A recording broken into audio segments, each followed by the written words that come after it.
Now we are talking about this TRESA 2002. It's not 2023, although it was launched last year, December 1st, because TRESA is replacing, if somebody knows, REBA, the previous act, which was 2002. So it's replacing the act, it's not a new act, so that's why it's still called 2002.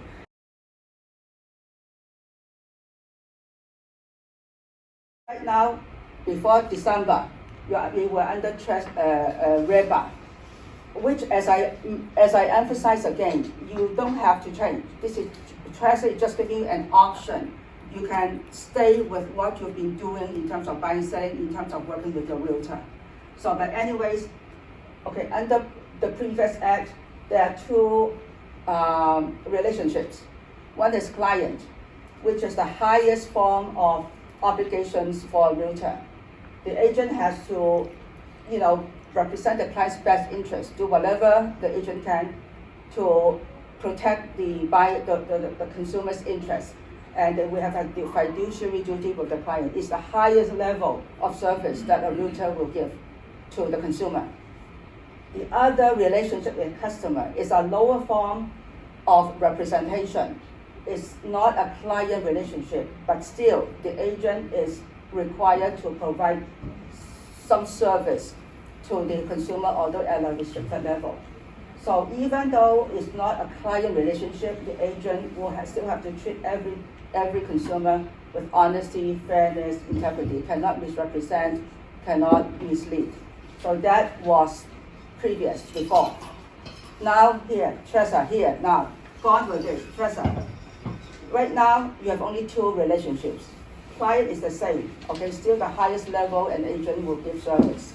The other is a new one, remember this, a new one, it's called SRP, Self-Represented Party, SRP. Either client or you're on your own. If you remember what Mark mentioned in the video, if you choose to be a self-represented party, SRP, you are on your own. You don't have an agent relationship. The agent does not have to service you. The agent does not have to provide you with CMA, comparative market analysis.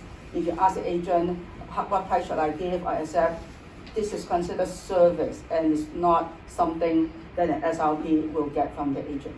This is one new key information that the consumer should know.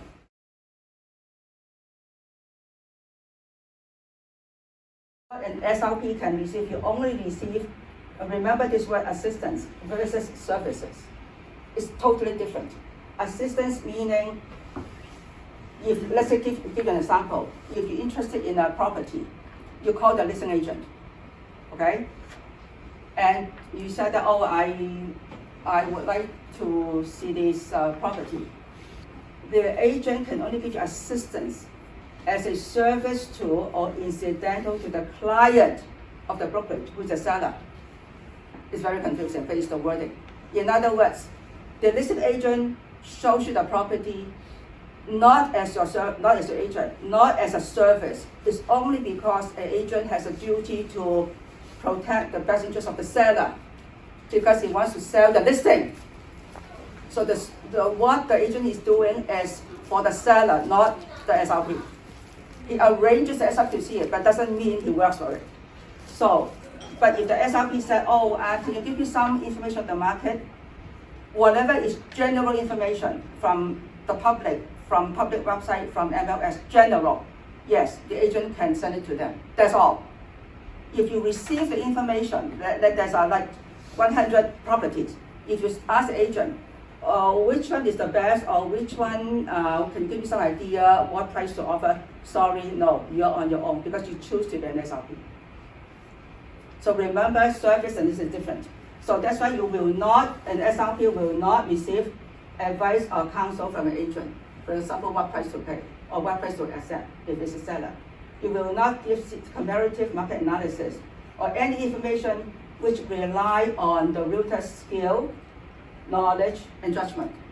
Because if the agent uses his skill, knowledge, and judgment, this is considered service, not assistance. Okay, that's very important.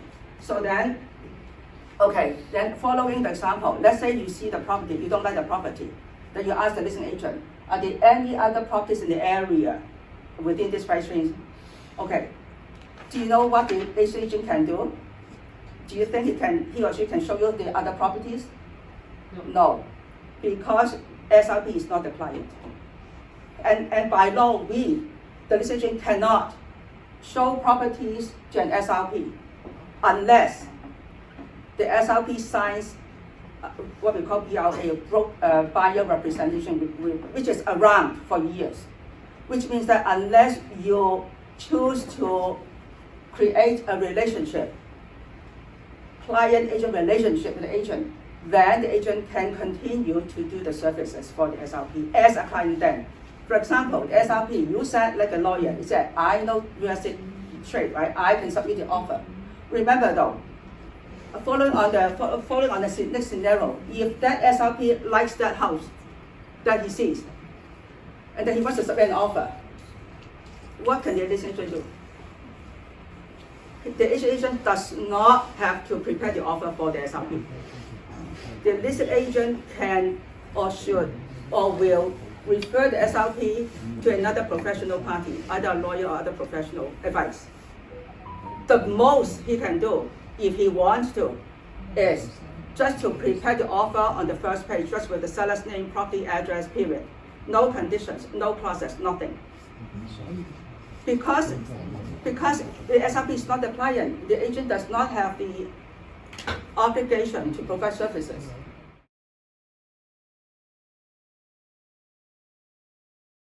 Again, because this is something new, so RECO, Real Estate Council of Ontario, requires all agents to give this thing, a 12-page information guide to every consumer, whether it's a seller or buyer, and explain to the consumer about this, and getting them acknowledged to make sure that the agent has done their part to do it. Now,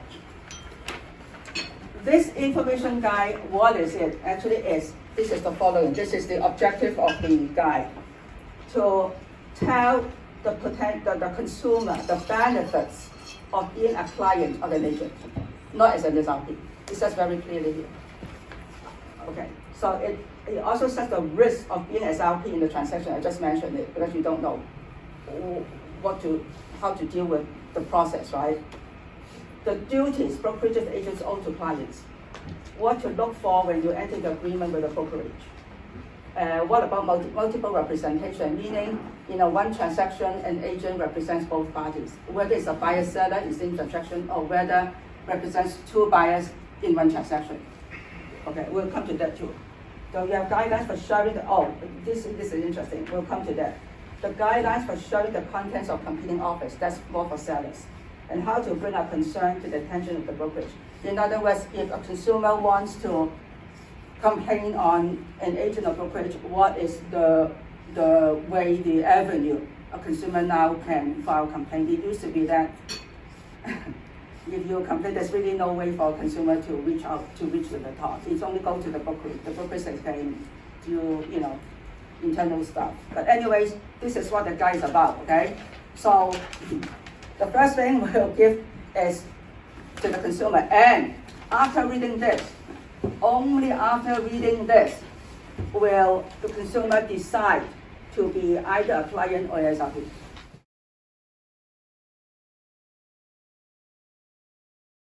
One next key thing is that, designated representation. This is completely new. Designated representation.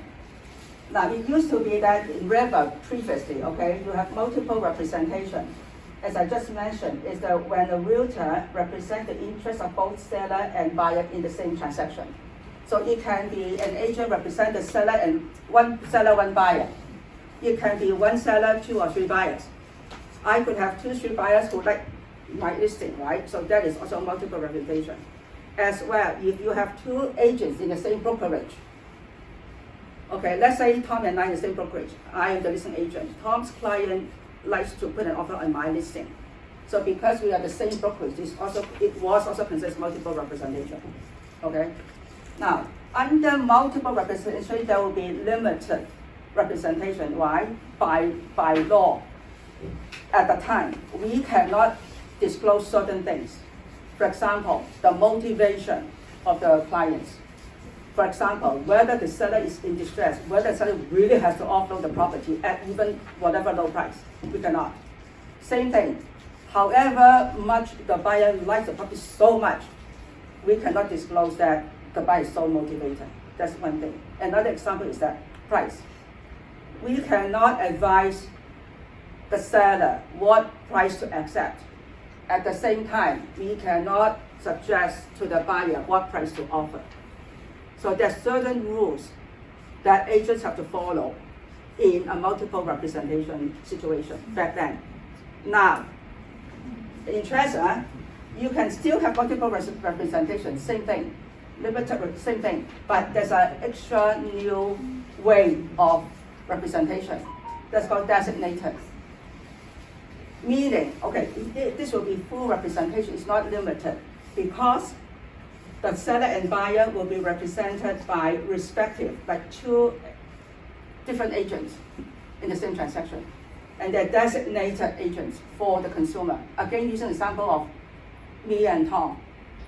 Okay, so now under TRESA, the consumers can choose to be represented by designated agents. Meaning, I represent the listing agent only. Although I have a client, I will have to, the brokerage, actually the broker of record, will have to designate another agent in the same brokerage to act for the buyer.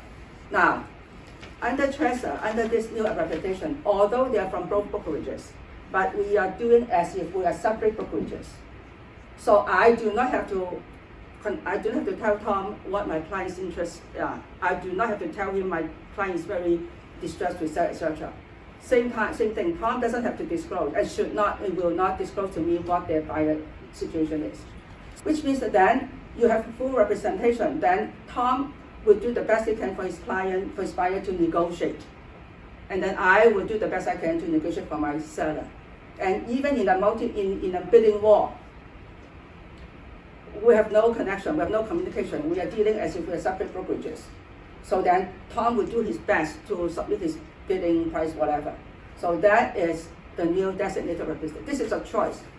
You can, multiple representatives still around if you choose, if you say for some reason, you say, Susan, I know you've been very professional, you do it very professional, even represented by both buyers. I still want you to do multiple. Then under the consent of both parties, then I will do multiple representation.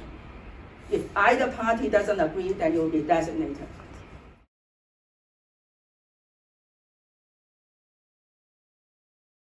To be here, river.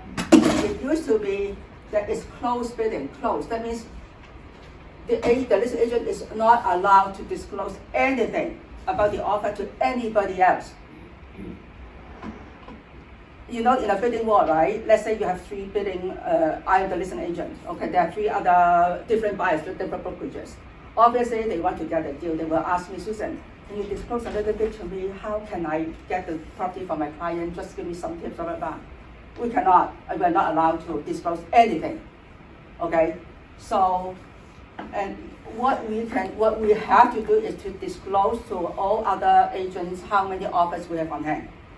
Let's say we have about 3 offers, and this has to be true, real offer. It cannot be a fake number. It used to be a lot of people, I shouldn't say a lot. There were circumstances when actually there wasn't a bidding war, but then this agent tried to do something and said, oh, there are 2 other offers. In fact, there wasn't none.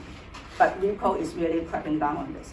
So in other words, in the past, we cannot disclose anything about the terms of any offers we receive. Now, TRESA, here comes a new rule. It's more for the benefit of the seller and the TRESA, because now it's an open, transparent process. Now, this is another option for the seller to negotiate. What the seller can do is that he can direct the listing agent to share details of the complete offer. What are the details? It can be price, it can be closing date, it can be conditions, it can be other conditions. The only thing the seller cannot disclose is to identify the buyer, the personal information. Okay, so what I would imagine the vision was, when after like 2 or 3 rounds of negotiation, bidding, when we thought we got the highest possible already, right? Ruben was nodding. Then it's the time for me to disclose. When I disclose, I have to disclose all agents, all the 3 agents, the same thing. Then I tell them, now, on the table, I have 1 million. What would you offer me? In fact, 1 million was the high possible that we can get through several rounds already. Do you know what I'm saying? That's the time I envision. It's the time that you disclose. There's something for the buyer too. And the buyer can opt not to have their offer disclosed. Only when a clause is in the offer to say so. If you don't mention the offer, then it's the seller's discretion to disclose.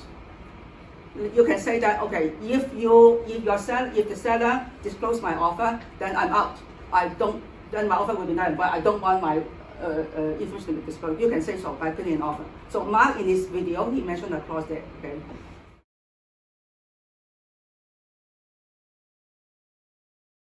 Okay, last one. Okay, disclosure. This is for sellers. Remember before, even if you have a home inspection and you waive the condition, it's good, right? After closing or just before closing, you find something, then the seller will say that, sorry, tough luck, you had your inspection, you waive your condition, it's on your own. So it's called buyers beware. You look for problems yourself. If you can't find it, tough luck. Now, in TRESA, seller is required to disclose material facts and latent defects to buyer. In other words, even in a home inspection, if the inspector cannot find it, it's called latent. You cannot find it. Let's say there's a mold behind the wall. Let's say there's structural defect. Let's say you have a water leak in the basement that you can't see, even from a home inspector. If the seller knows, you have to disclose.